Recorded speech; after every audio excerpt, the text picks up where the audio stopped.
Like we've talked about in previous podcasts, like when they would talk about as gay being bad, like on the news, I thought that it was bad, you know, and I thought that how I felt and like what I wanted was like bad, you know? So it's like, and it's like something there's that just, you obviously can't control. So it's like gotta be super exactly frustrating, like to hear those things. I totally agree. Yeah. And then to say that like, because it's kind of like the joke that everybody makes, like, you know, because I don't know if you've experienced this. I personally haven't experienced this, but like when people have say like, oh, I identify as like non-binary, or I identify as a woman, or I identify as a man, or whatever it may be, how they identify. When people come out, it can suck because sometimes they receive like what people consider a joke, which is like, oh, I identify as like an airplane, or I identify as like a fucking chicken. Like, it's so dismissive. And like people think that they're being so funny, but it's just like, you're not creative. I've heard that joke before, and I'm like, honestly, you don't...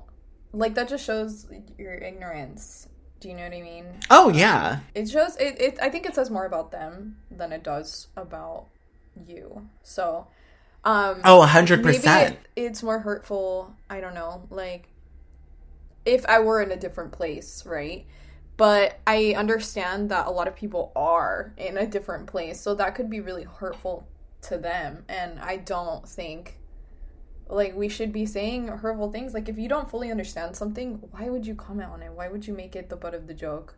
But I have heard like some pretty like snarky comments and stuff, especially since like I am a non-binary person, and a lot of the time it's like how I choose to present myself. Like I think a lot of the times like I do still like embrace femininity quite a bit, even though I have like accepted that I am a non-binary person.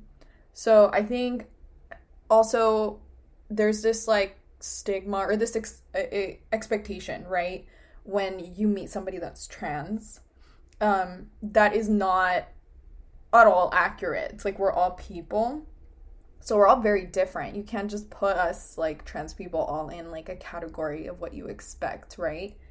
So you know, it's you're putting other people in this, like, frame. You think that we're supposed to be a certain way, and when we're not, you know, it upsets you or whatever.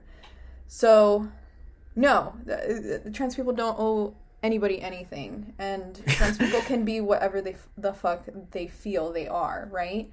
And there's nothing wrong with that.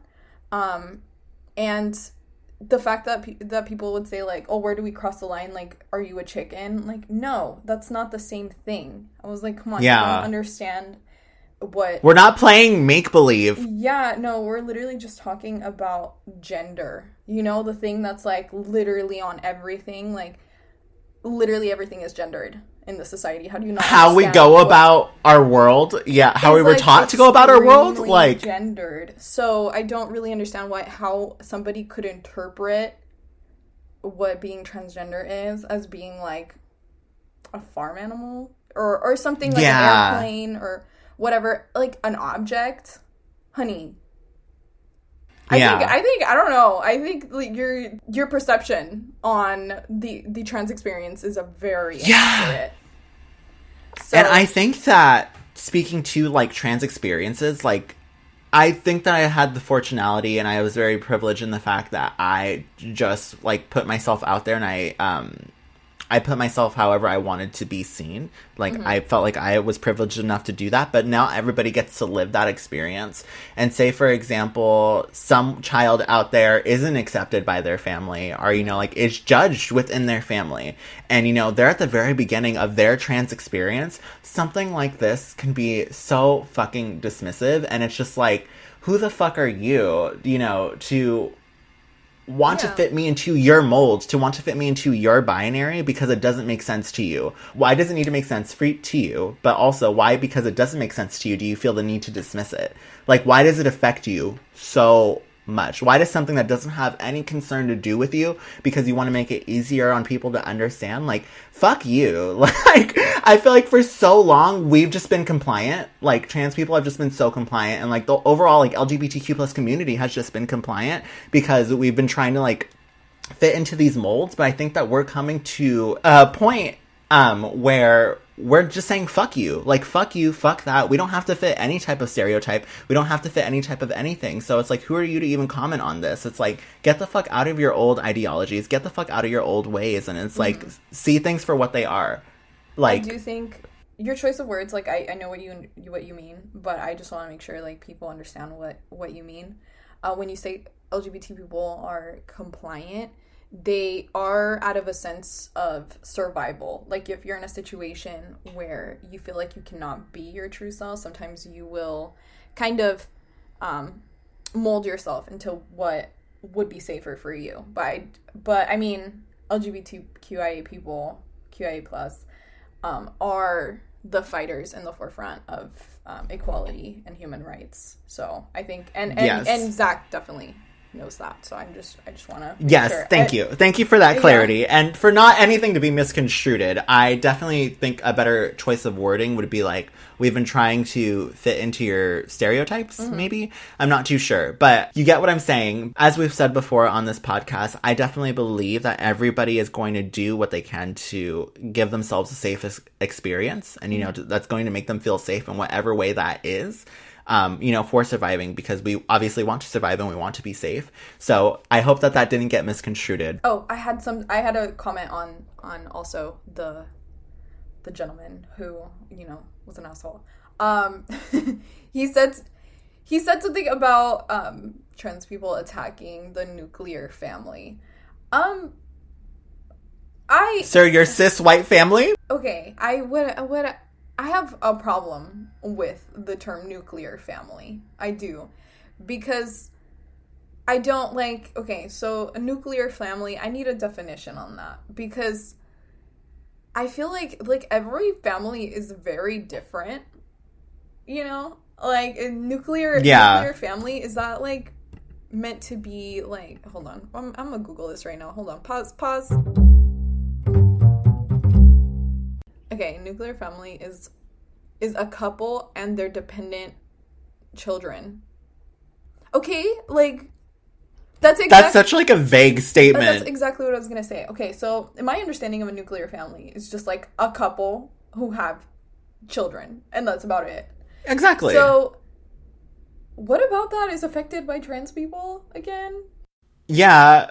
How are trans people affecting the whole nuclear family? Hello? If anything, like, a lot of trans people have their nuclear family, a lot of them. Hi, me and Zach and our plants. Hello, nuclear. We're a nuclear family. You are, yeah. I'm not affected by trans people. Well, I mean, in only the best ways, but not negatively affected by trans people. How that affects anything about being in a nuclear family. It's like the vaguest thing ever, and like, who cares? Do you know what I mean? Like, I don't know. Yeah. Like, do trans people are like fuck you family? Like, no, usually it's the other way around. Family is usually like, fuck you trans, or not in all cases, but occasionally, like, they'll, like, that'll happen quite frequently. That'll happen, but trans people, like, for sure. Hello, like, what about that attacks in the nuclear family? Who fucking cares? Yeah, me too. And I think a mantra to add to that is, like, I've been really feeding into the whole, like, let that shit go mantra. Let that heteronormative shit go. Goodbye, honey. All just trying to figure shit out on this little pebble in the ether. Period. Moving on to our next irk. So, I want to talk about the hashtag #FindSci. So, I know that this was a very controversial topic for, like, a week, and it received a lot of backlash. So, to start the story off, I would just, first of all, like to respect this person's request to not spread any more false information or photos of her. So I'm pretty sure I won't be putting photos of her on the blog, just to respect that wish. You can look this whole thing up on Twitter, as I did. But there is a lot more to the hashtag #FindSci situation that I'm not going to discuss, because I want to talk a little bit more about the backlash she received, and I wanted to give some context to the situation. To start, FindSci was trending on Twitter on February 17th, 2021. Under the trending tag, there was a picture with a statement about the situation. Quote, Sai is a young black trans woman who is at an increased risk of facing violence and has been kidnapped and is in the Cincinnati, Ohio area. On their Instagram story, they posted a quick video in the dark and said, quote, Tall, 40 to 50 Latino male, 5'10". I'm in Cincinnati, Ohio. I'm in the basement. He could be back any second. Please help. End quote. With this post on her story, it gained a lot of traction, not only on Instagram, but also on Twitter. A lot of people were quick to do their own investigating to help find Sai and get her home safely, alongside sharing her GoFundMe with the hashtag. But then, later on, February 17th, on Twitter, Sai tweets, quote, "Hello, I am currently in a safe location, sound and alone. Please stop spreading misinformation and please do not spread any more photos with me," with the following tweet under the thread that said, "These past few days have been very traumatic for me and I don't owe anyone an explanation as to what I've been through this week, but I will say for now that I am out of harm's way. I was not being held captive. However, I was in a dangerous situation that had activated my fight." End quote.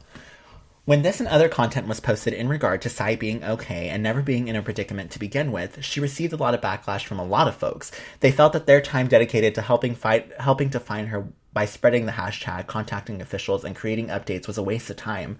And some felt that the contributing to her GoFundMe was a scam because of her situation wasn't as drastic as they were led to believe, which is presently at $48,697. So it gained, she got a lot of donations throughout this time. To create some clarity, the GoFundMe was set up on January 8th of 2021, and the description is quoted as, "Hello all, I am a Black trans woman managing this fundraiser for my facial feminizing surgeries, gender reassignment, and various living expenses. This fund will help me take the next steps into my transition as well as put my gender dysphoria at bay. Any support and donations are greatly appreciated." And I just wanted to put that out there since there is some misconstruction that this was created to help find her. But she also received hate because people felt that this created a, quote, "person who cries wolf" kind of effect, meaning that this potentially puts other trans individuals who are in harm's way to be disbelieved, which is a valid ideology that will align with the other type of repercussions she experienced. Mm-hmm. Some took it even further by being transphobic, transmisogynistic, and anti-Black. So this is where my art comes in, Dylan. The whole situation, I'm neither here nor there for it, but this is where it kind of ignited a fire in me. I am a firm believer that most people's feelings are valid, and I can see how the situation can upset the people involved, whether it's the friends, the roommates, or someone assisting online. But I wanted to unpack this. And I kind of want to take a look at this from a mental health perspective rather than just being mad at someone just to be mad at someone. Sai did what she felt was right for her at the time. Now, I know that a lot of you might not like to hear that, but that's exactly what happened. Hurt people. And the only ones who can define if something is right or wrong from our perspective is us. And as stated in her tweet, she said she had to activate her fight. Now, I'm going to go out on a whim here and assume that she was referring to her fight or flight mode, which within those moments of our fight or flight mode is triggered, we can sometimes become subconscious to our actions and the situations they may cause, and, not really be kind of thinking of the outcome because we're kind of just thinking within that moment. With saying all that, I don't want it to be misconstrued that I'm defending Sai, nor am I saying what she did was okay, but I hope that this can help to kind of create some understanding of what someone who was or may be experiencing some battles with themselves. And also an understanding of what it can feel like to be in a traumatic situation. So let's talk about how people felt that it was necessary to send hate towards this individual in reference to her gender and her race. Although some people find that what she did was beyond belief and it upsets them, the hate that is being sent her way shouldn't have anything to do with how she identifies or her ethical background. The situation should be seen for what it is and not made into something that has nothing to do with the actual situation. Behavior like this will only prolong and validate the transphobia and racism these marginalized communities already experience. And with the progress that has been made and the work we continue to do, we can't let one person's mishap deter us away from that. It's okay to be angry and upset at the situation, and how you choose to express that is completely up to you. But if it involves demonizing someone for who they are, I hope that you can reconsider. At this time, I do want to share that no legal actions have been taken, and Sai has removed herself from most platforms. Mm-hmm. Okay, so for what Sai did, I think I agree it was not right, because social media is a powerful tool, and it's a tool to help others a lot of the time, right? a lot of trans folks like do experience just like awful, and a lot of people in general, like there have been people who are found who are